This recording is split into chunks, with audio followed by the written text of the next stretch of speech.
Welcome to Alaska Weather, a production of Alaska Public Media and the National Weather Service, Alaska Region.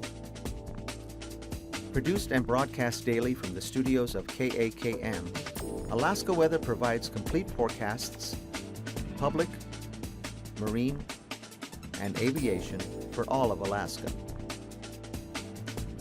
Alaska Weather is made possible by the following sponsors. It's never too early to set expectations and goals for your child's education. The UA College Savings Plan provides opportunities that can help you reach your educational savings goals. Save in Alaska. Study anywhere. There is more information available by calling 1-888, the number 4, and then Alaska. This message sponsored by the UA College Savings Plan. If you served in the military, the Alaska VA welcomes you home and thanks you for your service. You may be eligible for VA healthcare benefits, including reimbursement for your care at 26 tribal health facilities and their more than 180 outlying clinics throughout the state of Alaska. Apply online in less than 5 minutes.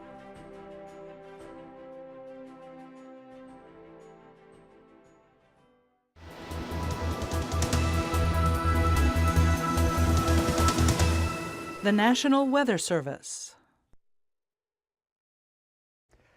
Good Wednesday, everyone. I'm meteorologist Dave Snider with you on the September the 17th. As always, we encourage you to stay up to date with your latest weather information on weather.gov. If you type in /Alaska at the end of that, you'll go right to the Alaska National Weather Service page. Of course, if you go to weather.gov, you can click around anywhere in the country and get the weather information you need for when you're traveling, or if you want to just check on loved ones there. Head to weather.gov/Alaska or arh.noaa.gov. It'll take you to the same place, or call the Weather Info line at 800-472-0391.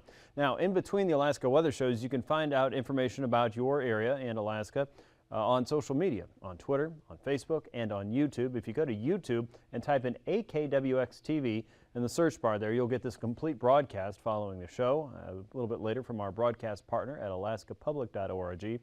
But about 4 o'clock in the afternoon, you'll get a quick synopsis of what's happening over the next 2 days or so, and you can find that around 4 o'clock from NWS Anchorage and NWS Fairbanks on YouTube. Here's what we see as the headlines for the next couple days. Tonight and tomorrow, gales are in effect for north and eastern Gulf of Alaska, as well as Dahl Point to Wales. A strong push of northerly wind will be moving across St. Lawrence Island, as well as just south of the Bering Strait. So watch for that and the changes that come along with that. In the meantime, some strong and gusty winds across a good chunk of the north and eastern Gulf, including areas along southeastern Alaska. In about 1.5 weeks or so, our sea ice desk experts expect that the ice will start to reform across many areas that have open water there. Cold enough temperatures have been sitting right on top of northern Alaska now for a little while, especially offshore. Rain and snow is starting to mix a little bit more often there, and so it's probably not that far away from hitting our sea ice minimum, and then the next day starting to see some new sea ice forming. Around Barrow, like I said, it's been cold enough for some snow, and snow is becoming more likely heading toward the end of the week and certainly well into the weekend there. So plan for some changes there along the North Slope, and Barrow may be one of those first places that starts to see that more regular change. Looking out across the west and the North Pacific, a long trail of moisture there circling a new area of low pressure south and west of the Kamchatka Peninsula and northeast of Tokyo. Out across the Aleutians, you'll notice the main activity now has shifted from right on top of the southern Bering Sea to a little bit more on top of Bristol Bay and the west coast, but that has opened the door to that northerly flow coming right through the Bering Strait and pushing its way southward. That's also putting a lot of drier air across the western Bering, and some areas just south of the central and western Aleutians has shifted the focus for that moisture to move more into the Gulf of Alaska, and again has opened that door to the north. Look at the flow one more time, and you can see quite a bit of clouds moving their way westward, and then just focusing on that northerly flow coming across the Bering Strait. When you look at it across the entire picture of mainland Alaska, you can see that moisture plume aimed right at south central. It's a pretty typical fall pattern. Southeast has enjoyed the effects of high pressure that extend all the way down the western coastline through British Columbia and into the lower 48 states. The moisture has been moving across into the Alaska Range and points northward, but once it crosses over the Middle Tanana Valley, we've seen a pretty large area of relatively sunny weather. The clouds have been breaking up from time to time there across the middle Yukon Valley and into the Brooks Range. And then you meet up with that easterly flow that's wrapping in that colder air and sweeping that along the Beaufort and Chukchi Sea coast in through Kotzebue Sound. And then we're back into that stronger northerly flow that's been strengthening over the last several days now. The last loop of the satellite picture here will also key in on another chunk of moisture coming in across the southern coastline of the Alaska Peninsula. This is rounding the curve and heading for the northern Gulf Coast, and will eventually work its way eastward as well into the north and eastern sections of southeast. It looks like it's going to be days of rainy weather. In fact, if you look at the 6 to 7 day forecast, nearly every day has a good chance of rain in it if you're along the Gulf Coast or anywhere inland just a little bit. And times that could include places like Anchorage and the Matanuska and Susitna Valley. So plan on some wetter weather there, and for the west coast, some of that will be considerably cooler. Your weather map shows two areas of low pressure, one of them a little bit stronger than the other. 985 millibar low across the northern coast, and a little bit further south, another piece of the puzzle there. This surge is going to bring a better chance of rainfall to northern sections of southeast. This surge is bringing in rainfall tonight across parts of Prince William Sound and the Kenai Peninsula.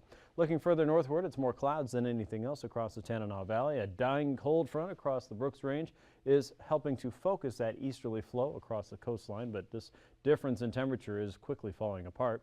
Northerly winds coming down the west coast, becoming northwesterly across the Aleutians, and with that, some of those winds will be slowing down a little bit heading into the weekend. Low pressure will reorganize a little bit later tonight and grab a chunk of that moisture we saw in the satellite picture, working that northward across the Kenai Peninsula. There will be some breaks in the rainfall, and it won't be non-stop, but it does look like there will be a pretty decent opportunity for most areas in south central and southwest, and eventually southeast to get fairly wet over the next 24 hours. Across the interior, in many areas we'll see a broken sky. It looks like partly to mostly cloudy conditions for many, and more clouds as we go toward the end of the week. And across the east, across the north, just across the offshore areas there, you'll probably be dealing with some rain and drizzle, but very likely soon, if not probably tonight, very close to tomorrow morning, you'll see some of that mix in with flurries, if not completely change over to a light amount of snow. Now that boundary is going to hover very closely to the Arctic coastline, so over the course of Thursday and Friday, don't be surprised to see that line change. It's not an exact line for you there.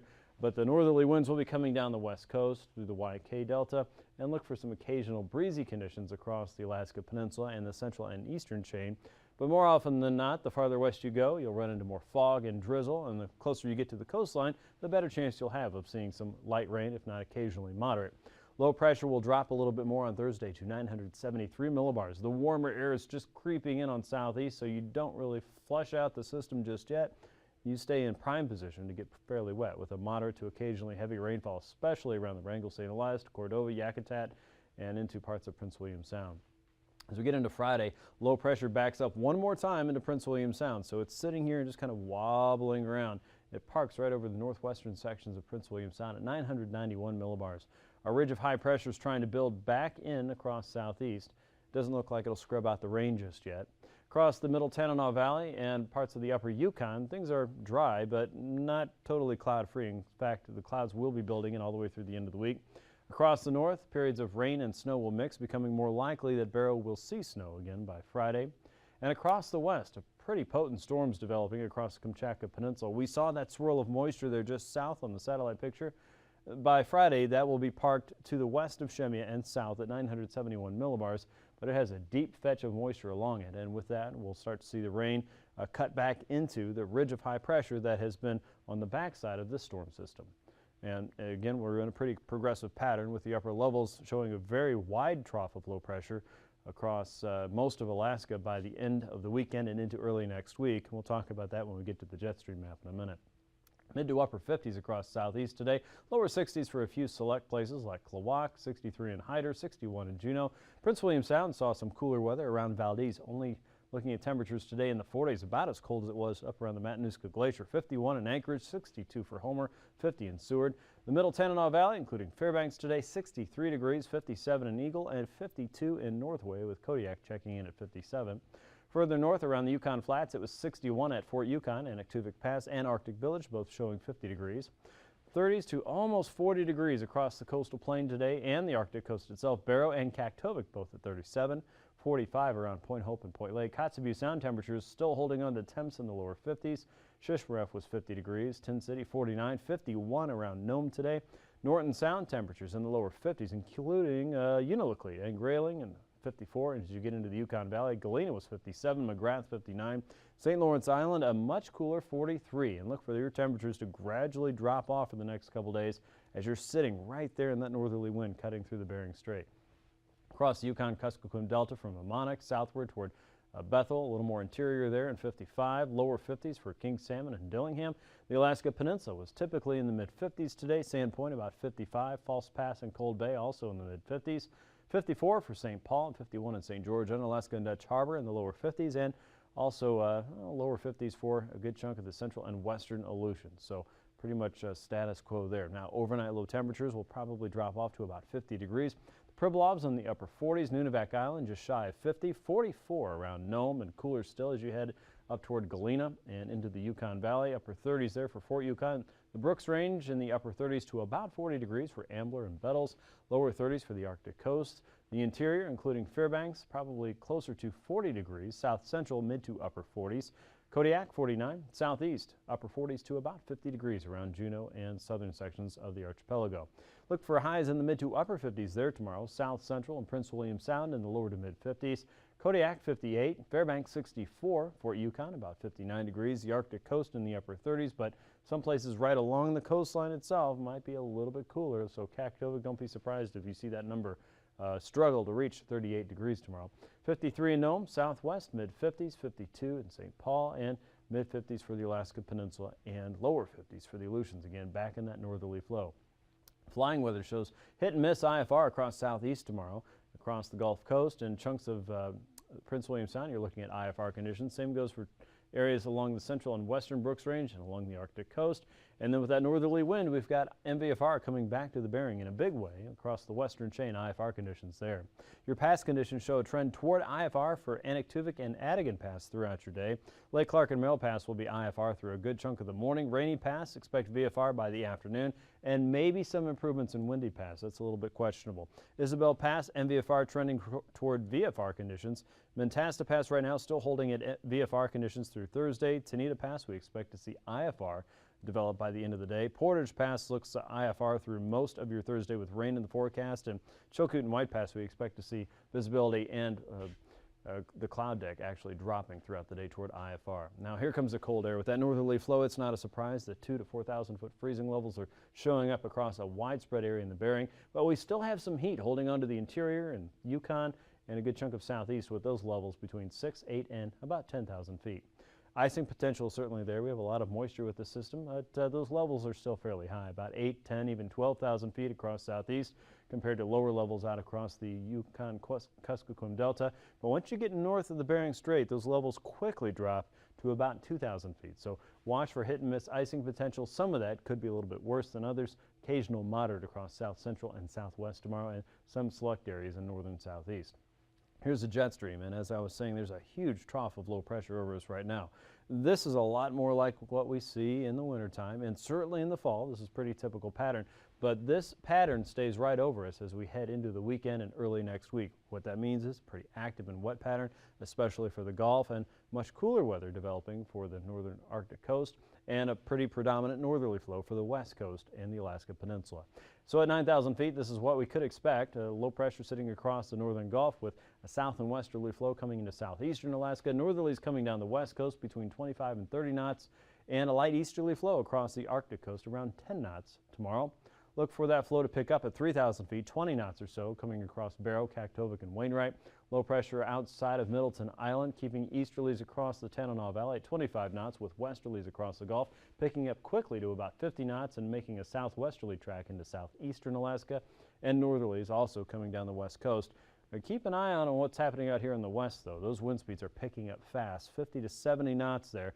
That is south and west of Shemya at this time, but we'll watch how that progresses in the coming days. Turbulence then, we expect to see at least occasional widespread moderate across the northern sections of the Gulf and southeastern Alaska tomorrow, generally below 6,000 feet. And with the northerly flow coming in, we expect some chop across Adak and Atka below 6,000 feet as well. Most other areas should not expect to see any widespread turbulence, light or moderate at this point. That's a look at your aviation forecast. We'll be back with your marine weather and your ice edge update here in just a few minutes.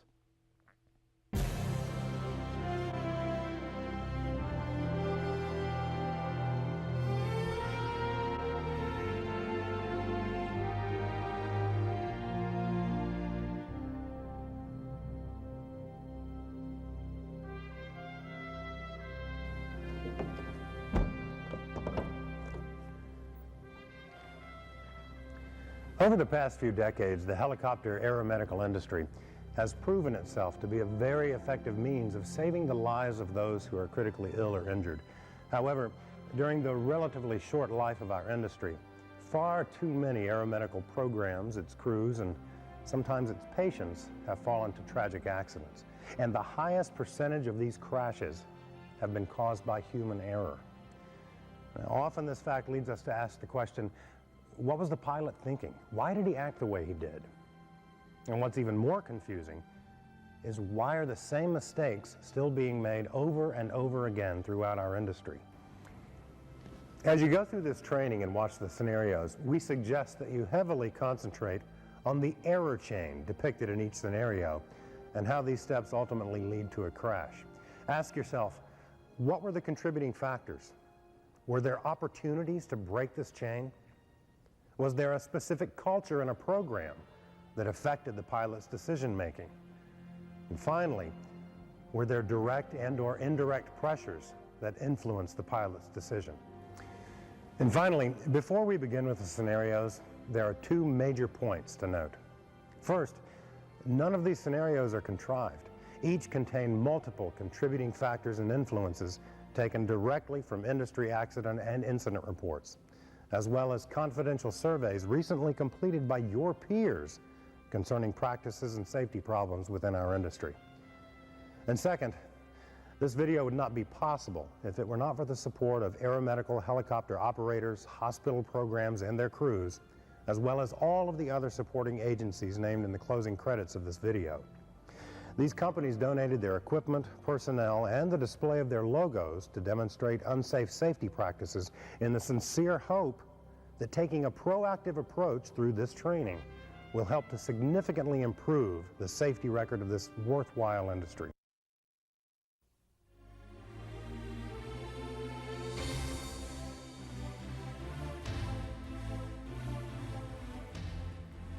This hospital-based program has been in continuous service for 15 years and using the same vendor for the past 10 years. Even though both the hospital and the vendor were well respected in their service area for professionalism and response time, the hospital was on a new campaign to bolster its image, and the vendor was doing the same in preparation for contract renewal negotiations about to begin. One area of major concern to the hospital was the drop in the number of scene requests the program received. Recent staff meetings had focused on this concern and ways to improve the scene call numbers. Numerous in-service training and PR flights had been conducted to bolster the use of air care for scene calls, as well as provide additional training for first responders, and it worked. On a beautiful VFR day, the dispatch center received a call from a nearby county for air care to respond to a single-car accident involving a mother and her son. The duty pilot was an experienced aeromedical pilot, but relatively new to this program, and was delighted that a flight request for a scene run had finally come in. Upon departure, the pilot entered the coordinates that the first responder unit called into the air care dispatch. What the dispatch center and the pilot did not know is that the first responder called in incorrect coordinates, which would send the helicopter to a point in the county 15 miles away from the actual scene. When the pilot arrived at the point given, there was no sign of any accident or landing zone. Still new to the area, descriptions of highway numbers and intersections at the actual scene did not help. However, the medical crew was familiar with some of the landmarks they were over, and the pilot relayed this information to the local first responder. Additionally, the first responder's explanation of where they were allowed the air care dispatcher to look up the location on their county grid maps and plot their own lat-longs to give to the pilot. The error was finally cleared up, and the helicopter proceeded to the actual scene location with an ETA of about 12 minutes later than planned. Because the mother was already removed from the vehicle and the helicopter had not arrived, EMS elected to send her by ambulance to a local hospital for initial evaluation. The landing zone was a field next to the road, and EMS and fire crews blocked the road from all traffic for the helicopter. The pilot landed the helicopter so as to position the loading side toward the accident, which also kept the tail rotor out of the direct path of the cruise. However, this put the tail into the wind. Since rescue crews were still working on extricating the child from the vehicle, the pilot elected to shut down the helicopter during the wait. Approximately 5 minutes later, the child was freed from the vehicle and loaded into the helicopter. It was obvious to the pilot that this child was in very bad condition and needed to get to the trauma center as quickly as possible. Once the area was clear of ground personnel, the pilot started the helicopter's #1 engine. During the process, a hot start occurred. The pilot glanced back at the medical crew to see them frantically working on this critically injured child. They had no clue that the hot start even occurred or that a problem might exist. The pilot tried the second engine, which started normally, followed by an acceptable restart of the first engine. He still had no idea if any damage had occurred and considered aborting the mission. However, with a blocked roadway, a critically injured child, and engines that seemed to be running fine, the pilot ultimately elected to depart for the trauma center.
Here's a quick update of the sea ice edge. The extent is about 100 nautical miles or so northeast of Kaktovik and off of Barrow. The easterly flow has been breaking off pieces of brash ice and moving that along and melting for now. But like I said, we're about a week to a week and a half out of probably seeing some of the start to refreeze. And some of the fresh water along the coast has been refreezing from time to time. Weather.gov/anchorage/ice.php will give you the tools and the files that you need to make a map similar to this, and you can get updates and an outlook there as it's issued every week. Thursday's marine forecast shows stronger gales developing across the coastal areas, 35 to 45 knots with an offshore flow around Yakutat, producing 16-foot seas, 13-foot seas down around the Dixon entrance. Winds coming up to 40 knots inside of Clarence Strait tomorrow with an 8-foot sea expected. Northerlies continue in the Lynn Canal at 15 knots, becoming southerly and stronger at 35 knots. A south-southeasterly flow builds up the inner waterways. Notice Clarence Strait, though, diminishes to 25 knots, so that's important. A south and westerly flow comes on shore on Friday. About 30 knots, 22 feet in the northern entrances coming in toward the areas outside of Gustavus, and 18 to 20 knots south of Sitka toward the Dixon entrance. About 18 to 20-foot seas expected there, 25 to 30 knots again coming in on a southwesterly.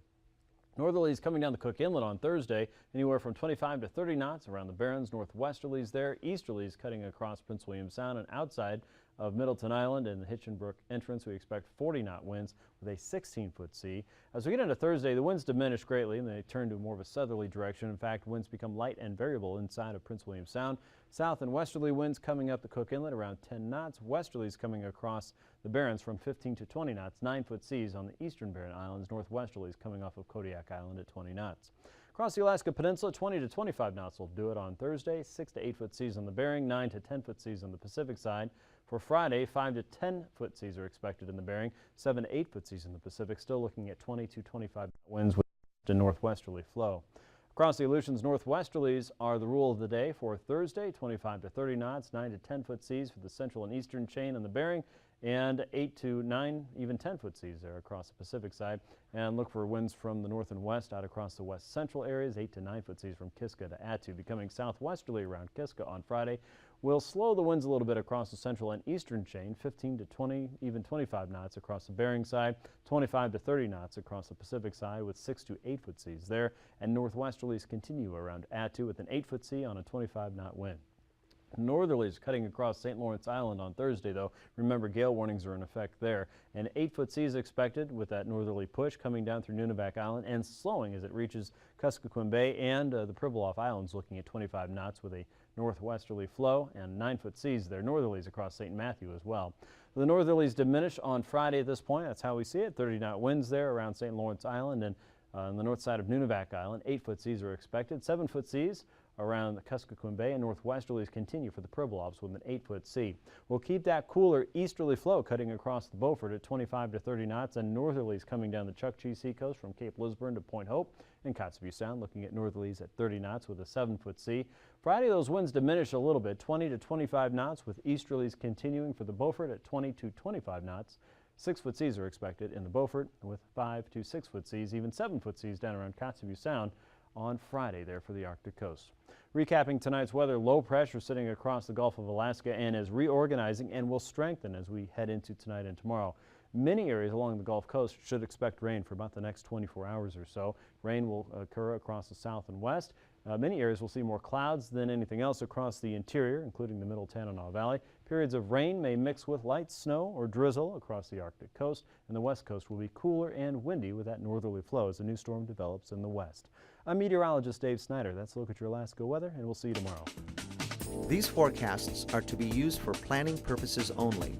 Call 1-800-WX-BRIEF for a formal pre-flight briefing. Always file a flight plan before you go flying. The U.S. Coast Guard Auxiliary urges you to leave a float plan with a friend or the harbor master before you go boating. Alaska Weather is made possible by the following sponsors.